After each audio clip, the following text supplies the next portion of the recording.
Niektorí ľudia hovoria, že 24 hodín pred každým vystúpením prechádza celým tráviacim traktom horskej kozy, predtým, než opäť uzrie svetlo sveta. Priatelia, koza bobkov.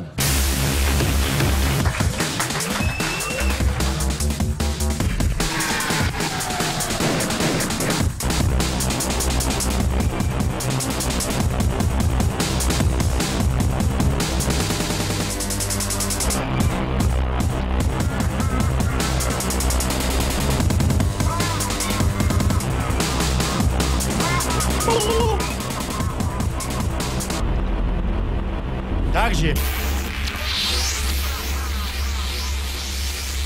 volám sa David, mám 25 rokov a nikdy som s herectvom nič nemal. Od mala mi hovorili, ako to hovorili tebe, že si šašo. Mne hovorili, že som kokot.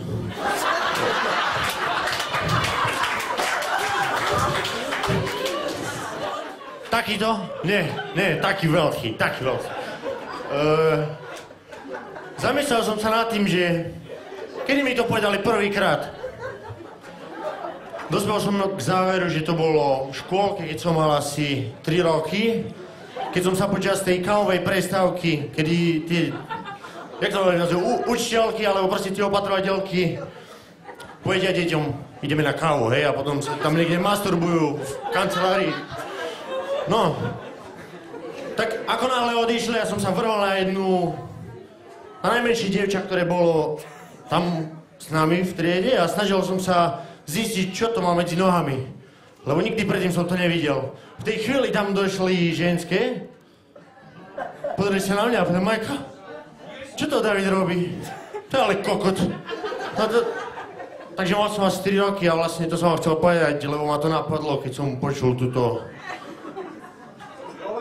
Kolegu. No. A teraz by sme mohli začať. Tieto trenky som dostal od sestry a je na nich penis tej sochy Davida, viete. Neviem, ktorú urobil Michelangelo, tak je to je napísané niekde. A okrem tohto penisu je tu aj zadok. No. Cestoval som sem včera vlakom, len kvôli tomu, aby som sem pred vami mohol vystúpiť a tá cesta bola horšia, než som očakával. Tešil som sa strašne. Čo? Nie, povedz čo, kto to bol? Povedz, ne? Nebuď postratý. No a proste, strašne natešený som šiel do toho vlaku, kurva, do piči, zaraz príjem tam, budeme sa robiť kokota pred ľuďmi, budeme mi tlieskať, všetko je. Sadol som si, ne? Kamoš bol so mnou, ktorý šiel zo Spišskej do Popradu. Čo? To je smiešné. Nebol vtip. No. A takýto plný natešený som si sadol, rozprával mu o tom, aké parádne auto som vonku akorát videl, ako si raz kúpim všetko. Keď to viete, periférne, som si všimol, že tam sedí niečo, čo mi vadí. Kúknem sa a si tam taká škareda, sprostá piča. A proste díva sa na mňa. Hovorím, počkaj, Hamis, vidíš tam tú piču? Čo sa na mňa tak kúka? Ona to počula a hneď sa tvárila, že ma ako nevidí a otočila ho von oknom. A sledovala ma v odraze toho okna. Hovorím, ty kakot. Pravil som si, ja sa už nebudem viac kúkať. Idem na hajzel. Tak som šiel na hajzel sa vychceť. Budem dnu, zamknem, samozrejme vezmem servítku, lebo vidím, jak je to tam celé ochcané. Idem šťať a vlak. Štím všade Len nie do tej misy. Len strašne, kurva, kto to vymyslel? A jak vychádzam von, na dverách nápis. Zákaz používať WC, ak stojí na stanici. Si hovorím, jediný vyjebaný čas, keď ten vlak stojí a sa nehybe. A dá sa našiť do tej misy, je, keď stojí na stanici. A oni tam najebu. Nepoužívať, keď stojí na stanici. Vreskam, no piča, ako to vymyslel. Sprievodca v tom vojde, čo tu deje? Nič. Idem naspäť na to svoje miesto, najebane kokot. V tom. Tá ženská vstane a ide sa vychsať. Bol som strašne šťastný a spokojný v tej chvíli. Pretože som vedel, že nemá inú možnosť, než si sadnúť tam, kde ja som to všetko ešťal. Tým pádom som jej to celé prepáčil.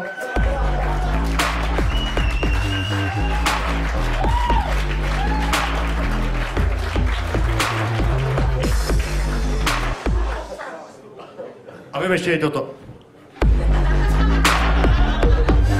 Tak ale aby ste si nemysleli, že požijem ženské za nejaké ohavné stvorenia, zákerné, ktoré nerobia nič iné, než masturbujú nad každou druhou párnou stranou v Biblii, ako bola tam tá zlá, nepekná, hnusná, odporná.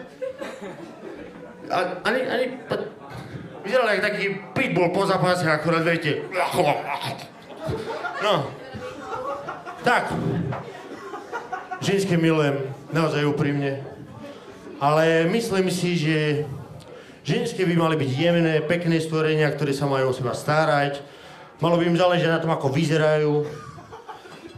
A ak to nerobia, tak by sa nemali sťažovať. A nemali by byť nespokojné, a nemali by si svoj hnev zo samých seba vybíjať na dobrých chlapcov, ako som ja. Ja som dobrý chlapec. Veď som úprimnejší než ktokoľvek iný. Pič. No. No mám rád sex, ale myslím si, že tieto dievčatá ženské, nech sú akokoľvek dobré, akokoľvek majú radi sex, takisto ako aj my muži, nikdy nemôžu byť také perverzné ako my. Uvedomil som si to minulý týždeň, keď som so svojím trénerom, s ktorým ma trénuje a ktorý je môj veľmi dobrý kamarát, ale veľký sukničkár, šiel po jednom tréningu na pláň. Ako vždy sme tam vošli.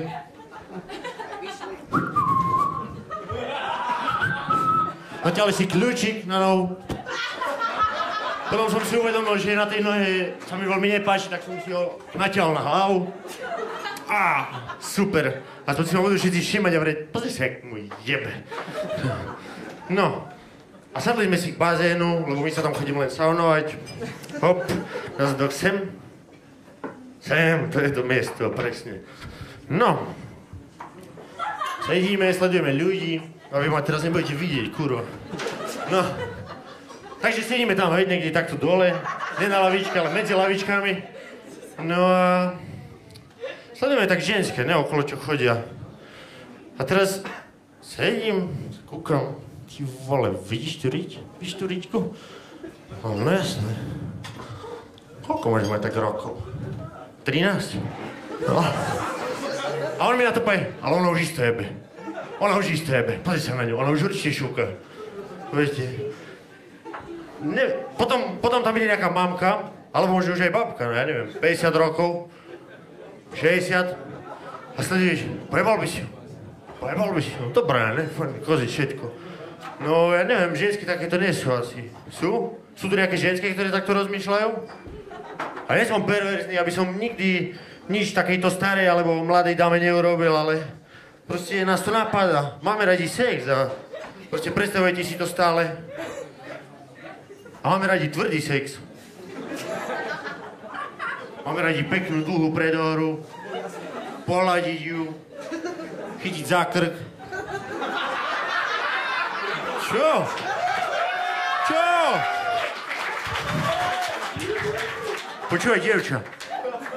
Ne, to až potom.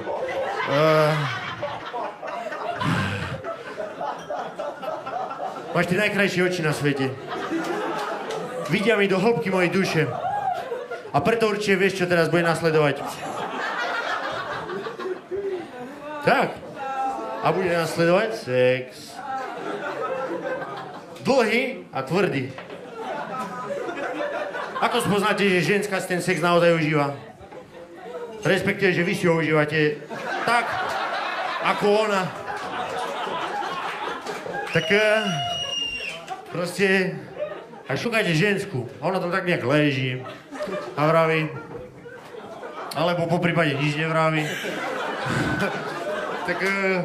tak to asi nie je veľmi dobrý sex, ale musíte sledovať žensku, každý jej pohyb. Brucho musí chodiť, musí spoteť na sračky a vreskať, ty skurvený kokot. Zvolávať všetkých svätých, svoju mamu, babku, prababku, neprababku, nech jej príde rýchlo, kurva, pomôcť. Vtedy ju musíte chytiť za krk, stlačiť a ty suko! Kryč moje meno! Kryč moje meno, dievča! Bomby. Poď musíte jesť. Musíte byť proste fajn. Pre ňu aj pre vás. A spokojný môžete byť, ak potom bude nasledovať aspoň 5-minútový orgazmus, ktorý bude vyzerať takto nejak.